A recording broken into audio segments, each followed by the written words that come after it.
I feel like the book is not authentic.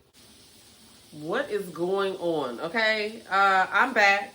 I've been on like a long hiatus. All right, I'm just trying to figure out what I want to review on this channel. Okay, everybody knows that I started out with Ready to Love, and that is like, I love Ready to Love. I can't wait for it to come back in October. I hope that it's decent this season. We've been on a long wait. Like, they had time to, like, you know, do some things, okay? Fingers fucking crossed. All right, but anyway, I'm in the middle of cooking. So y'all hear that little sizzling in the background. You might hear a little beep or two because I operate off of timers. But this video needs to be done because we got to talk about what we're going to be talking about on this channel. This video right now is going to be about a number of things. All right, what is happening right now? I find myself asking that for a lot of situations, like, what is happening right now? What is happening right now? So that is going to be the name of this show, right? What is happening right now? And it's going to be a roundup of different shit that's happened throughout the week, whether that be a show that we're watching, or, you know, some of the crazy things that are happening, like this book that is supposed to be Kim Porter's lost memoirs. Like, I'm going to talk about that too in a minute, but then when the show Ready to Love comes on, I definitely will be reviewing that per episode. But I feel like I kind of want to talk about Married at First Sight. I don't know. You guys tell me because I've never watched it. All right, well, I'm not going to say I've never watched it. I've seen a couple of episodes here and there. Like, when I see somebody's review and they're talking about, like, something really crazy that happened, I might go find that episode and try to watch it or whatever. But no, I feel like since there's a new season about to start, because I feel like that show is always on too. So that would probably help me with consistency because I feel like that show is always airing. But anyway, so season 18, I believe, is about to start. So I'm thinking about reviewing that. So if you watch that show, like, what is it? Like, every show has something about it that's like Ready to Love, right? We Ready to Love fans, we know why we like that show. We like that show because we want to see people in love. We also like the drama too, but like, there's something that keeps us coming back to that show. Like, what is it that keeps people coming back from Married at First Sight? That's what I want to know. So get in the comments below and let me know that. Now, I don't know how many people are watching Big Brother now. I was not a Big Brother fan. I'm a recent Big Brother fan, like within the last like few seasons, okay? I've known about the show, but I never really got into watching it. So, but now I'm kind of into watching it, all right? However, I'm not reviewing this show episode by episode, but I just like to come in and do like little rants about it because there's so many shows throughout the week. Like, you just either have to watch it or not, right? But fucking Angela, okay? I was about to say fucking Karen. Fucking Angela. Angela is just a piece of work, okay? I wouldn't have been able to do it. I cannot believe that she made it as far as she did. And it looks like she might be or have a shot to be in the jury house, which is, she's so, Angela was just paranoid. Angela was a lot, okay? If you ever watch this, you know, you have to watch it back and you have to admit, I don't know whether those were just edits or if that shit really happened like that, but oh my God. Listen, I would not have been able to be in the house with Angela. I would have been trying to vote her out every week. Every week that she stayed, I have been like, what the fuck are you guys doing? Okay, I really can't believe she made it this far. Like, oh my goodness. I feel like her family is probably, I think I said this in another video, they probably were just like so excited for her to go and have fun and experience this, but they were probably like, man, we get to be Angela free, you know, for a while. So I mean, I'm sure they love her, but oh my God, I want to know if they edited that like that or if that is how she really was. I'm going to have to catch one of her interviews if Kamisha interviews her or if somebody interviews her because, man, oh man, I just could not. I couldn't, like, I wanted Tucker to go too, but I would have rather seen Tucker stay versus Angela. I just can't believe she made it this far, but that is the whole, like, I guess, you know, draw on Big Brother is that you never know who is going to stay. And it's people from all walks of life. So that's kind of what keeps my interest, just to see kind of how people are. Shout out to Cam because he's from Maryland and I'm rooting for him. So, yeah. Anyway, there's that.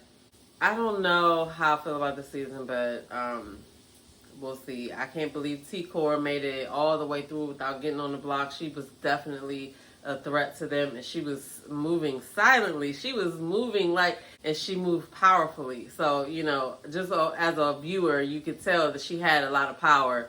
Shout out to her. And hair was lovely. All right. When she finally took out those twists and I got to see her hair, lovely. So shout out to her. Wish she would have stayed longer, especially over Angela. Oh my God. Anyway, whatever. I like to watch an array of different reality shows, right? I watch The Circle on Netflix. I watch The Love Islands and a bunch of different other stuff. I just don't talk about everything that I watch or whatever, but I thought the Anonymous was interesting because of the concept and how they're playing, right? And AI is involved once again, all right? So I expect to see a lot of AI involvement going forward because I mean, that's just the way we're going. Like, I've heard some AI intros on YouTube that are bomb. I've, seen a lot of different things that AI is doing. But anyway, so AI is involved in this game, The Anonymous, okay? So the premise of this game is that they all are voting anonymously, okay? So they have two houses. They have a circle house and a square house. And then when it's time for them to go, like they all kind of mingle in both houses, but then when it's time for them to go, like huddle up and vote, I don't really feel like it should be, it's not really huddling up and voting because they're all doing it separately, but they go in these underground bunkers and they're engaging in a group chat, but they're engaging in the group chat anonymously as icons only. So everybody has a thought of who this person might be or who this icon might be, but they have no idea. So then they have to go out and mingle and everything when they're outside of the bunkers, not knowing who said what, who's gunning for them. It's really interesting, but it's good because they're very honest when they go into those bunkers. They can say anything they want to say. But then when they get voted, when the person gets voted off, they have to reveal who they are. So that's kind of, how that ends up. But there's some previous game players on that too. I don't know if y'all watch Survivor. There's a lady named Sandra who's like the GOAT of Survivor or whatever. Her daughter is on this show. And then there's a guy that won Xavier. Xavier won Big Brother. So Xavier's on here. And there's a couple of other people too. And there's this guy that's a national game board strategist. I didn't even know that was an occupation. But anyway, if you are into reality game shows, that one is worth checking out because just from the drama alone, like the personalities and the characters and stuff like that. So definitely check that out if you like stuff like that. So Diddy is arrested. He's in jail right now, okay? And is really not looking good. Now, I feel like it's just a lot more that we don't know, and we're going to be probably more appalled before this is all over. Now, in the meantime, Kim Porter, it was said that she had a book before she passed away. And everybody, obviously wanted to get their hands on that book. Now, recently, there was a book that came out that was supposed to be her last words. I'm sorry. I don't believe it. I don't believe the book. I don't believe it. Maybe she did have one, right? But who's to say this was it, right? It sounds egregious. But again, some of these things he's actually being charged with. So, it fit right into what we're hearing that was going on. But I didn't even get halfway through it. I was listening to somebody read it, and I didn't even get halfway through it. And I was just like, I cannot. I don't believe this shit. I don't believe it. I don't believe it. Now, if the person that put it out wrote it, I don't believe she wrote it like that. Now, if this person added stuff to be salacious, then okay. But, why would you... I don't believe that I don't believe it. I believe that somebody derived the book from what they think she might have been feeling, because the way that it was even written was the way that it even started out was confusing, right? Like, I don't believe that that book is not of, I don't know, that book is not, I don't believe the book. I just don't, that book is ridiculous, okay? I would rather see raw notes from Kim. All right, I don't believe and then the I'll be sure part is he's saying that that's not true. So I don't know, guys. I'm not buying it. I feel like the book is not authentic. I think this is the perfect environment for someone to capitalize on, right? A person knows how to write a book. They're a good writer. There's ChatGPT and all these other AI things out here, right? One could easily just kind of put in what he's been arrested for and say, write me a story as if I was Kim Porter, or what she would have said. Like, I don't believe it. All right. It's not, no. We'll see what comes of it. I could be wrong, and I'm perfectly okay with coming back and doing another video and being like, okay, it was real, but I'm not buying that shit. No, not buying it as in actually not buying it, but not believing it. All right. So there's that. And lastly, Ready to Love is coming back in October, all right? October 11th or something like that, I believe it is. Ready to Love is coming back. They're going to be in Philly this season. That is going to be interesting, all right? Philly's just right up the road for me. You know, I'm in Maryland, so Philly's not that far. And we'll see. You know what I'm saying? The Philly people I know, I don't know. You know, we'll see. We'll see. But then you always got to think about with these shows, like, who's willing to do this on TV, right?